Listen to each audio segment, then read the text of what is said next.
अस्सलाम वालेकुम viewers, rich Pakistan का नया एपिसोड लिए मैं हूं आपका मेजबान अब्दुर्रहमान। आज डिस्कस करेंगे पाकिस्तानी तारीख की सबसे बड़ी डिफेंस डील जो कि पाकिस्तान ने अजरबैजान के साथ की है, जिसमें अजरबैजान पाकिस्तान से 1 अरब 60 करोड़ डॉलर्स के जदीद तरीन GF-17 थंडर ब्लॉक 3 जहाज खरीदेगा। इतनी बड़ी मिकदार में पाकिस्तान ने किसी मुल्क को भी जहाज नहीं भेजे और डिफेंस की डील तो कभी इतनी बड़ी हुई ही नहीं है। अब अजरबैजान पाकिस्तान का एक देरीना दोस्त है और उसके तनाज़ात चल रहे हैं आर्मीनिया के साथ जो उसका हमसाया है। उसे जदीद तरीन और कम लागत जहाज़ों की ज़रूरत थी जो कि बेहतरीन हमारे GF-17 थंडर थे। उस सिलसिले में जो डील हुई है उसमें ना सिर्फ पाकिस्तान उन्हें एयरक्राफ्ट देगा, प्लेटफॉर्म देगा, बल्कि उन जहाज़ों के लिए तमाम की तमाम ट्रेनिंग की सहूलियात देगा, फिर एम्यूनिशन, बारूद, मिसाइल, तमाम चीज़ें पाकिस्तान मुहैया करेगा।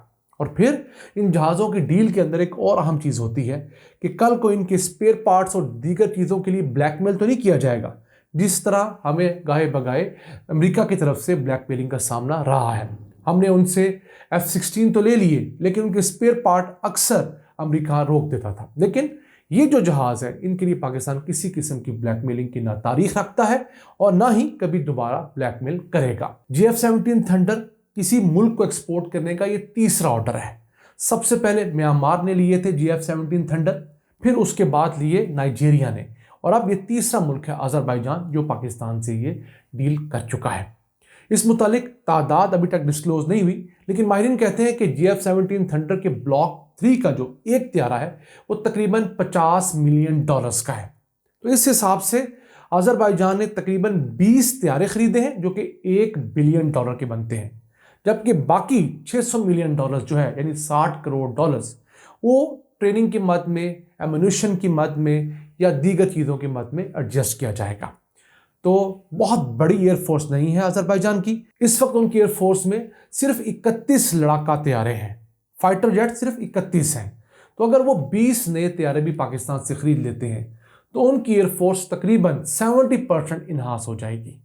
वो अब भी आर्मीनिया से बहुत आगे हैं, लेकिन ये पाकिस्तानी GF-17 थंडर तैयारे शामिल होने के बाद तो आर्मीनिया उनके करीब भी नहीं फटक पाएगा। अब यहाँ पर जो नाज़रीन हमें फर्स्ट टाइम देख रहे हैं या जिनको नॉलेज नहीं, उनको बताते चलें कि एयरफोर्स की ज़बान में हर आने वाला नया ब्लॉक पिछले एयरक्राफ्ट के ब्लॉक से जदीद होता है। मसलन GF-17 थंडर का जो फर्स्ट ब्लॉक था, ब्लॉक 1, उसके अंदर एयर टू एयर रिफ्यूलिंग की गुंजाइश नहीं थी, यानी कि त्यारा हवा में उड़ते हुए दूसरे त्यारे से फ्यूल नहीं ले सकता था। उसे फ्यूल लेने के लिए ज़मीन पर कहीं उतरना पड़ता था, दोबारा से उसे फ्लाइट लेनी पड़ती थी और एक टाइम कंजम्पशन उसके अंदर ज़्यादा होती थी। जबकि जब ब्लॉक 2 आया तो उसके अंदर एयर टू एयर फ्यूलिंग की इजाज़त मिली कि त्यारा हवा में उड़ते हुए दूसरे त्यारे से फ्यूल ले सकता है और ज़्यादा देर तक हवा में तैर सकता है। उसकी कॉस्ट जो है वो कम हो जाती है, बार बार मेंटेनेंस नहीं करवानी पड़ती। अब जो ब्लॉक 3 आया है इसके अंदर बहुत सारी जदीद तरीन चीज़ें शामिल की गई हैं। एक तो रिडार्स बहुत जदीद हैं, ऐसे रिडार्स जिनके ज़रिए ये त्यारा दुश्मन के रिडार पर कम नज़र आता है और दुश्मन इस त्यारे के जो रिडार्स हैं उन्हें कम जाम कर पाता है। जिस तरह पाकिस्तान ने जब 2019 के अंदर इंडियन हमलों का जब जवाब दिया तो उस वक्त अभिनंदन के जहाज़ के बेसिकली रिडार ही जाम किए गए थे, उन्हें समझ ही नहीं आया कि वो कहाँ पर है। यही वजह है कि जब उसका त्यारा पाकिस्तान में गिरा तो उसे लोकेशन का पता नहीं था और वो पूछता रहा गिरने के बाद लोगों से कि मैं कहाँ पर हूँ। ये आज की दुनिया में एक बहुत जदीद इक्विपमेंट होता है। फिर इसके अलावा ब्लॉक 3 के अंदर हेलमेट माउंटेड डिस्प्ले है, यानी कि जो पायलट है उसके आगे जो हेलमेट के आगे शीशा लगा हुआ है उसी के अंदर डिस्प्ले आ रहा होता है, तो ज़्यादा क्लैरिटी के साथ वो जहाज़ उड़ा सकता है।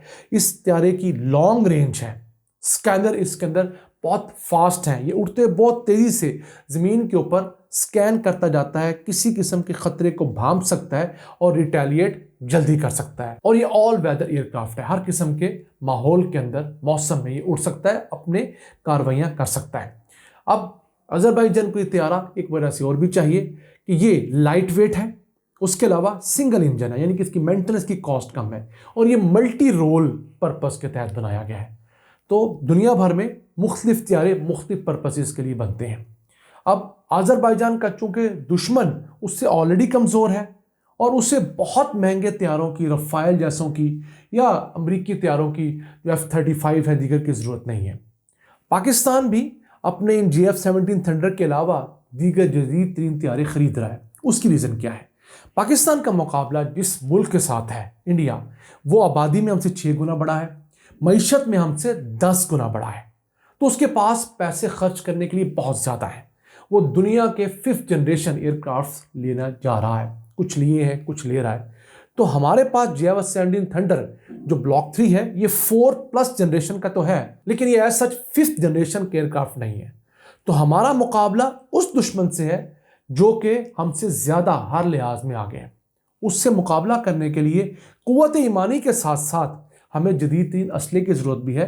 तो हम इसलिए अब 5th जनरेशन के एयरक्राफ्ट ले रहे हैं चाइना की मदद से, और फिर तुर्की के ताउन से भी हम एयरक्राफ्ट डेवलप कर रहे हैं। तो ये वजूहात हैं कि हम लोग अपनी एयरफोर्स में 140 से ज़्यादा JF-17 थंडर के तीनों ब्लॉक्स शामिल करने के बावजूद ये महसूस करते हैं कि हमारे पास 5th जनरेशन का एयरक्राफ्ट भी होना चाहिए, ताकि खुदा न खास्ता अगर कभी हमारी जंग हो तो हम किसी मैदान में उनसे पीछे न रहें। हाँ, हमारे पास असले की मिकदार कम हो सकती है, हमारे पास एयरक्राफ्ट की तादाद कम हो सकती है, लेकिन उस तादाद कम होने को हम अपनी क़ुव्वत ईमानी, अपनी अच्छी ट्रेनिंग के ज़रिए कूप अप कर लेंगे।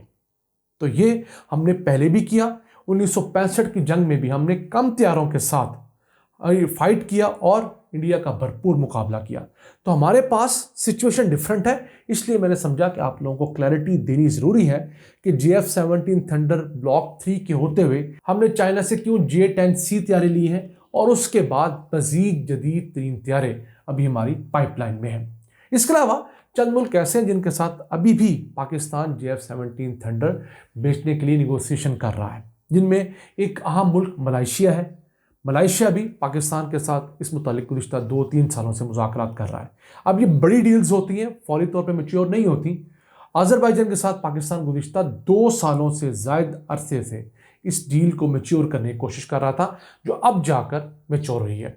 अब हमारा JF-17 थंडर सेफ्टी रिकॉर्ड के हिसाब से 4th+ जनरेशन के अंदर अच्छे रैंक पर मौजूद है, यानी कि इसके सेफ्टी फीचर्स अच्छे हैं, इसके गिरने की रेशो, तबाह होने की रेशो भी कम है। इसके अलावा ये मेंटेनेंस फ्रेंडली एयरक्राफ्ट कहलाता है, इसकी मेंटेनेंस बहुत आसान है।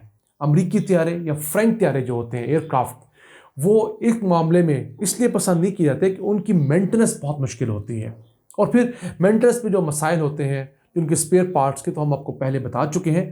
तो ये जो तैयारा है ये निस्बतन मेंटेनेंस फ्रेंडली है, और पाकिस्तान भी अपने दोस्तों के साथ ज़रूरत से ज़्यादा ही फ्रेंडली है। इससे पहले अज़रबैजान पाकिस्तान से तरबियती तैयारी खरीद चुका है। अज़रबैजान की एयरफोर्स में 10 सुपर मशाक एयरक्राफ्ट हैं जो कि पायलट्स की ट्रेनिंग के लिए इस्तेमाल होते हैं। उनका ये तजर्बा अच्छा रहा, तो उसके बाद उन्होंने पाकिस्तान को एक बड़ा ऑर्डर दिया है। हम उम्मीद करते हैं कि ये आने वाला नया ऑर्डर पाकिस्तान की कैपेबिलिटीज़ में इजाफा करेगा। अब JF-17 थंडर पाकिस्तान और चाइना मिलकर बनाते हैं। तकरीबन 50-55% इसके स्पेयर पार्ट पाकिस्तान में बनते हैं, इतने ही चाइना में बनते हैं। तो दोनों मुल्कों का फ़ायदा है।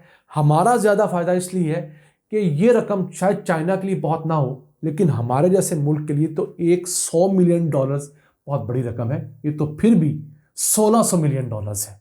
इसमें आधे भी पाकिस्तान को मिले, $800 मिलियन, तो हमारे लिए बहुत बड़ा इनाम होगा। ये था आज का एपिसोड। हमें उम्मीद है हम चंद नई खबरें, चंद नई इन्फॉर्मेशन आप तक पहुंचाने में कामयाब हुए होंगे। अपने मेज़बान अब्दुल रहमान को इजाज़त दीजिए। अल्लाह ने के बाद।